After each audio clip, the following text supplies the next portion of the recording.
कक्षा 10वीं विषय गणित इकाई 7 निर्देशांक ज्यामिति प्रश्नावली 7.2 बिंदु ए के निर्देशांक ज्ञात कीजिए जहां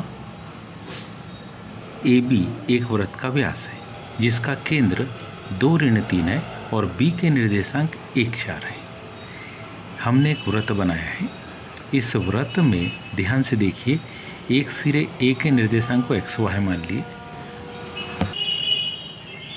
हमने यहाँ बिंदु सी को वृत्त का केंद्र माना है। सी वृत्त का केंद्र है, ए एक छोर का, बी दूसरे छोर का। हम में से हम इस जानकारी को मानना पड़ेगा क्या कि माना सी वृत्त का क्या केंद्र है। माना कि सी वृत्त का केंद्र है जिसके निर्देशांक हमारे पास दिए कितने 2, ऋण 3।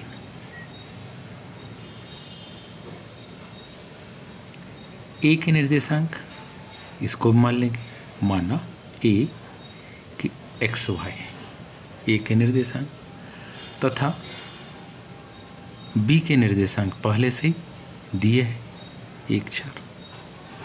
अब हम जानते हैं दो बिंदुओं के, हम जानते हैं कि वृत्त का केंद्र व्यास के, वृत्त का जो केंद्र होता है, यदि हम व्यास के दोनों सिरों के निर्देशांक को जोड़ के उसमें 2 का भाग दे दें तो सेंटर पॉइंट होगा वो।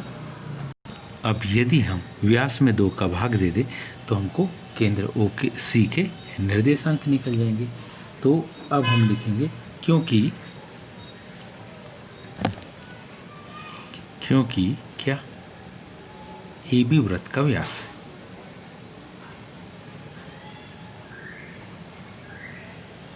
इसलिए काहे के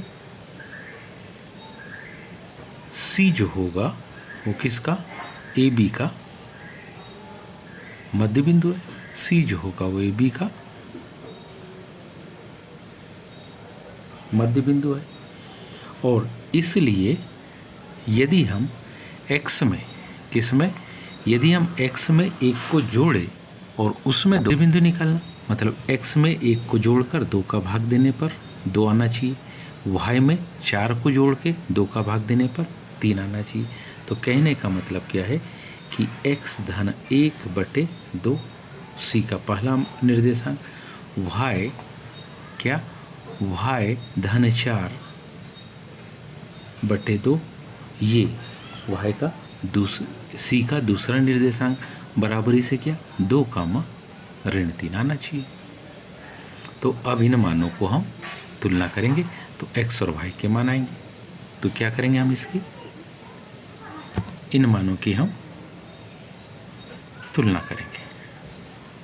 तो जब तुलना करेंगे तो पहला मान क्या x धन 1/2 बराबरी से 2, इसका हल देखिए, 3 गुणा 2 दूनी 4।